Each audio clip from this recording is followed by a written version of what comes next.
জয়গুৰু শংকৰ পৰম শ্ৰদ্ধাভাজন আজি এই বৰপাম তিনিআলি প্ৰাথমিক শাখাৰ উদ্যোগত ৯৫ সংখ্যক বাৰ্ষিক অধিৱেশনৰ মহা উদ্দেশ্য আগত ৰাখি অসম তথা ভাৰতবৰ্ষৰ বিভিন্ন প্ৰান্তৰ লক্ষ লক্ষ ভকতক আদৰি আনিবৰ বাবে আজি এই শিবিৰ নিৰ্মাণ কাৰ্যসূচীত অংশগ্ৰহণ কৰা সমূহ বাপ বান্ধৱ সমস্ত আপোনাসৱৰ ভকত সেৱাৰ যি অক্লান্ত প্ৰচেষ্টা অক্লান্ত শ্ৰম আজি ইয়াত ভাহি উঠিছে যে আমি এই ৯৫ সংখ্যক বাৰ্ষিক অধিৱেশনত বিভিন্ন প্ৰান্তৰ পৰা অহা ভকতসকলক আমি কেনেধৰণে সহায় শুশ্ৰূষা কৰিব পাৰিম আৰু ভকতসকলক কেনেধৰণে ৰাখিব পাৰিম। আজি যিদৰে আপোনালোকে শিবিৰ নিৰ্মাণ কৰিছে এই নিৰ্মাণ কাৰ্যত আমি শিবিৰ নিৰ্মাণ কমিটিৰ তৰফৰ পৰা ৯৫ সংখ্যক বাৰ্ষিক অধিৱেশনৰ আদৰণি সমিতিৰ তৰফৰ পৰা আপোনালোক সবাৰো শ্ৰীচৰণত সশ্ৰদ্ধ প্ৰণিপাত জনাইছোঁ। কথা হ'ল যে এই অধিৱেশনৰ দিনত অধিৱেশনৰ অহা ৬, ৭, ৮ ফেব্ৰুৱাৰীত যি অধিৱেশন হ'ব যে অসমৰ লক্ষ লক্ষ ভকত ইয়াত সমবেত হ'ব, সেই ভকতসমূহক আমি আপ্যায়নৰ ক্ষেত্ৰত আমাৰ তেজপুৰ জিলা শাখাৰ এইটো এটা পৰম সৌভাগ্য বুলি আমি ক'ব লাগিব যে আমি জিলা শাখাৰ প্ৰতিজন ভকত আমি ধন্য হ'ব লাগিব।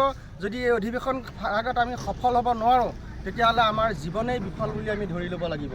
গতিকে আমাৰ যাতে জীৱন বৃথা নহয় তাৰ বাবে আপোনালোকে যি অক্লান্ত পৰিশ্ৰম কৰিছে এই প্ৰচেষ্টাক আমি সাদৰে গ্ৰহণ কৰিছোঁ। লগতে অহা ৬, ৭, ৮ ফেব্ৰুৱাৰীটো এনেধৰণেই যাতে আপোনালোকে শ্ৰম প্ৰদান কৰি ভকতসকলক যাতে তীৰ্থ প্ৰদান কৰাত সহায় সহযোগিতা আগবঢ়াই এই অধিৱেশন ভাগ সফল কৰে তাৰ বাবে সবাৰো চৰণত আমি সশ্ৰদ্ধ প্ৰণিপাত জনাইছোঁ। অধিৱেশন ভাগৰ কাৰণে কিমানখিনি শিবিৰ ইতিমধ্যে নিৰ্মাণ কৰা হৈছে আৰু কিমান পাৰ্চেণ্টেজ শিবিৰৰ কাম ইতিমধ্যে হ'ল আৰু এই অধিৱেশনলৈ ৯৫ সংখ্যক যি অধিৱেশন হ'ব এই অধিৱেশনত কেইলক্ষাধিক মানে ভকত ইয়াত উপস্থিত হ'বহি।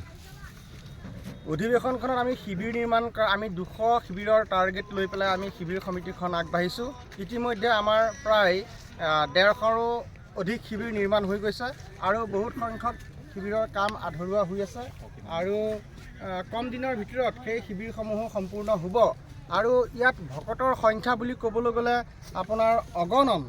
ইয়াত শ্ৰীমন্ত শংকৰদেৱ সংঘৰ বাৰ্ষিক অধিৱেশনলৈ যিসমূহ ভকত গৈছে আগতে তেখেতসকলে গম পাইছে যে শ্ৰীমন্ত শংকৰদেৱ সংঘৰ অধিৱেশনত ভকতৰ সংখ্যা কিমান হয়।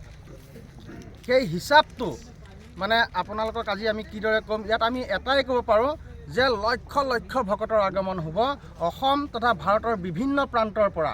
যি শ্ৰীমন্ত শংকৰদেৱ সংঘৰ একান্ত সেৱক সেইসকলে এই অধিৱেশনলৈ নহাকৈ থাকিব নোৱাৰে, তেখেতসকল আহিবই। আৰু আমি তেজপুৰ জিলা শাখাই এটা ঐতিহাসিক ক্ষণ ভকত সেৱাৰ ঐতিহাসিক ক্ষণ আমাৰ জীৱনত সোণালী আখৰে লিপিবদ্ধ হৈ যাব, আমি সেইটোহে অনুভৱ কৰিছোঁ। এতিয়া যি শিবিৰৰ নিৰ্মাণ হৈছে প্ৰায় ১৩৪টা শিবিৰ আমাৰ এতিয়া হৈ গৈছে।